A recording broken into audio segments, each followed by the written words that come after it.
ওকে কে নেবে? ও পচা আলু, ও পচা আলু কে বস্তায় ঢোকাবে? ও পচা আলু যে বস্তায় ঢোকাবে সেই বস্তা পচে যাবে, সে বস্তার আলু পচে যাবে। ও পচা আলু কেউ বস্তায় ঢোকাবে না। মমতা ব্যানার্জিকে কেউ নেবে না।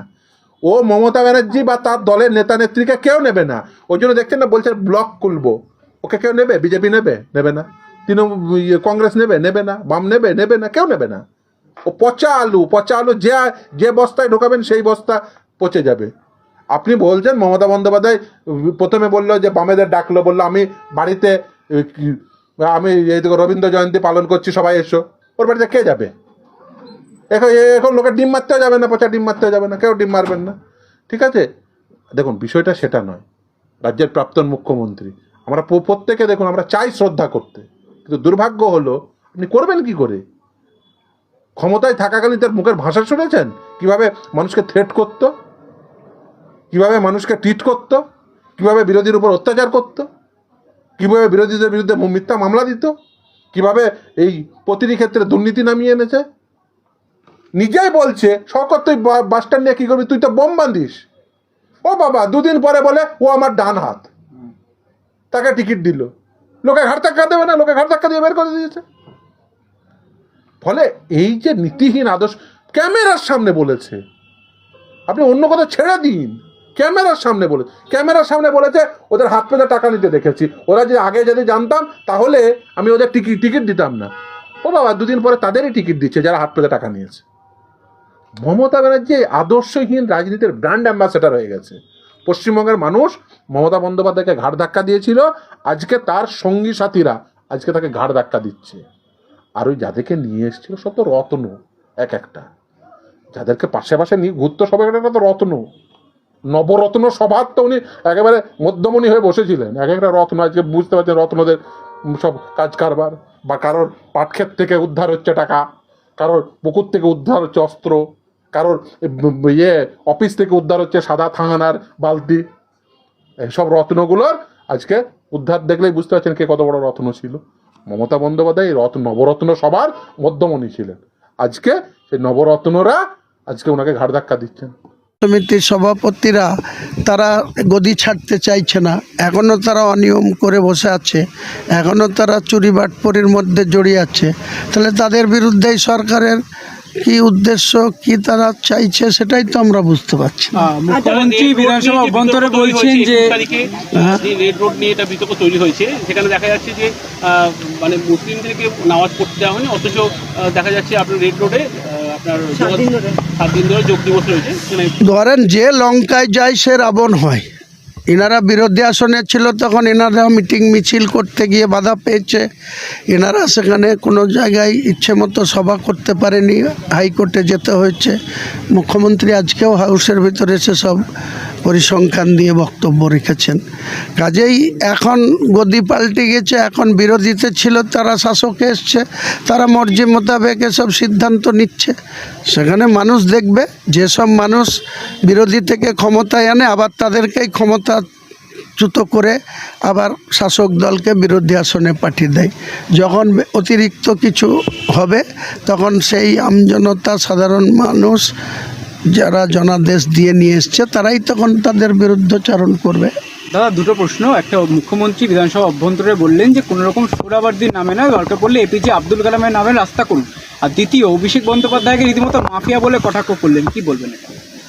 দেখুন, সে হাউসের বাইরের সদস্য, সে মেম্বার অফ পার্লামেন্ট, তাকে নিয়ে ডাইরেক্ট নাম করে হাউসের ভিতরে এই ধরনের কথা বলাটা ডেকোরিয়াম মেনটেন করে না। এটা ডেকোরিয়ামভাবে বলা যায় না।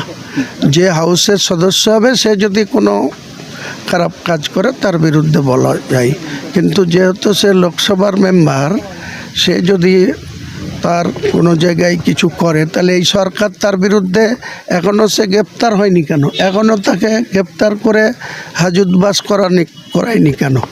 এখনও তাকে ডাকা হচ্ছে আর তার কাছ থেকে জিজ্ঞাসাবাদ করা হচ্ছে আর তাকে আবার রিলিজ করা হচ্ছে। তাহলে এসবের ব্যাখ্যা তো মুখ্যমন্ত্রী দিতে পারবেন। আর সোহরাওয়ার্দী যে রাস্তা, সেটা নিয়ে বললেন যে কোনো এটা নিয়ে আমার কিছু বলার নেই। কেউ রাস্তা নাম পরিবর্তন করে কোনো উন্নয়ন হয় না, ডেভেলপমেন্ট হয় না। ডেভেলপমেন্ট করতে গেলে প্রকৃত মান অনুযায়ী চলতে হয়। যেখানে যা দরকার সেটা প্রয়োজনীয় পদক্ষেপ করতে হয়। দাদা, অভিষেক বন্দ্যোপাধ্যায় তৃণমূল থেকে বহিষ্কার, যেটা এখন চর্চার আছে এই খবরটা, এসব কোনো বৈধতা নেই। যারা বহিষ্কার করছে তাদের আইডেন্টি কি আছে যে বহিষ্কার করার? কারণ তারা ওই অভিষেক বন্দ্যোপাধ্যায়ের ফর্ম বিতে সই করা লোগো নিয়েই তারা বিধানসভায় জিতে এসছে। তারা এখন আবার তাদের দলের সর্বোচ্চ নেতা নেত্রীকে এক্সপ্লেন করছে বা তাদের বলছে বহিষ্কার করছে বা বলছে সরিয়ে দিচ্ছে। এটা কতটা যৌক্তিকতা আছে, কতটা রাজনীতিতে পারমিট করে বা ইলেকশন কমিশনের কাছে গিয়ে কতটা গুরুত্ব পাবে, সেটা সময় কথা বলবে। দাদা, ভোট পরবর্তী হিংসা বলা হয়েছিল হবে না, কিন্তু তারপরেও দেখা যাচ্ছে বিভিন্ন জায়গায় মানে ডিম থেরাপি এখন চলছে, বিভিন্ন নেতাকে ডিম দিয়ে মারা হচ্ছে, এবং অপরদিকে দেখা যাচ্ছে যে সাধারণ মানুষের দোকান সেখানে কিন্তু উচ্ছেদ করা হচ্ছে। সেখানে কি বলবেন সাধারণ মানুষের দোকান বা হকার উচ্ছেদ, বা যারা বস্তিবাসী, যারা রেল লাইনের ধারে বসবাস করে গরিব মানুষ, তাদের এইভাবে উচ্ছেদ করাটা ঠিক না। বিকল্প ব্যবস্থা করে, তাদের বিকল্প বাসস্থানের ব্যবস্থা করে তারপরে এটা করা উচিত। দাদা, বলছি যে এই যে আজকের ডিএর কালকে বাজেটে যে ডিএটা দেওয়া হলো, এটা এতদিন 15 বছরে মুখ্যমন্ত্রী কেন দিতে পারলেন না, মমতা বন্দ্যোপাধ্যায় কেন দিতে পারলেন? সেটা মুখ্যমন্ত্রীকে প্রশ্ন করুন, আমি কি করে বলবো? যে এক্স হয়ে গেছে, যে এই সদনেই যে আসতে পারেনি, তাকে নিয়ে এখানে প্রশ্নের কোনো উত্তর দেওয়ার বাজেট নিয়ে আপনি কতটা খুশি? বাজেটে মোটামুটি খুশি, বাজেট মোটামুটি সন্তোষজনক হয়েছে।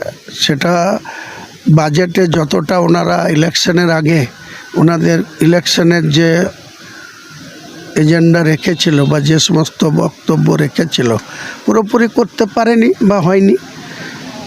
নতুনভাবে শিল্প আনার সেরকম কোনো দিশা এখনও দেখাতে পারেনি।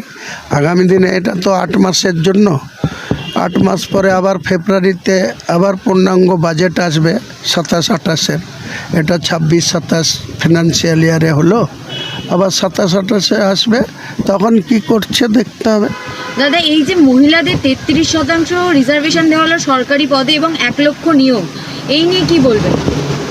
ভালো তো, মহিলাদেরও যদি বেশি বেশি করে সরকারি বিভিন্ন দপ্তরে শিক্ষক শিক্ষিকা বা অন্যান্য দপ্তরে যদি তারা চাকরি করে, তাহলে সেই সংসারটা আরও পরিপূর্ণ হবে, পরিপাটি হবে।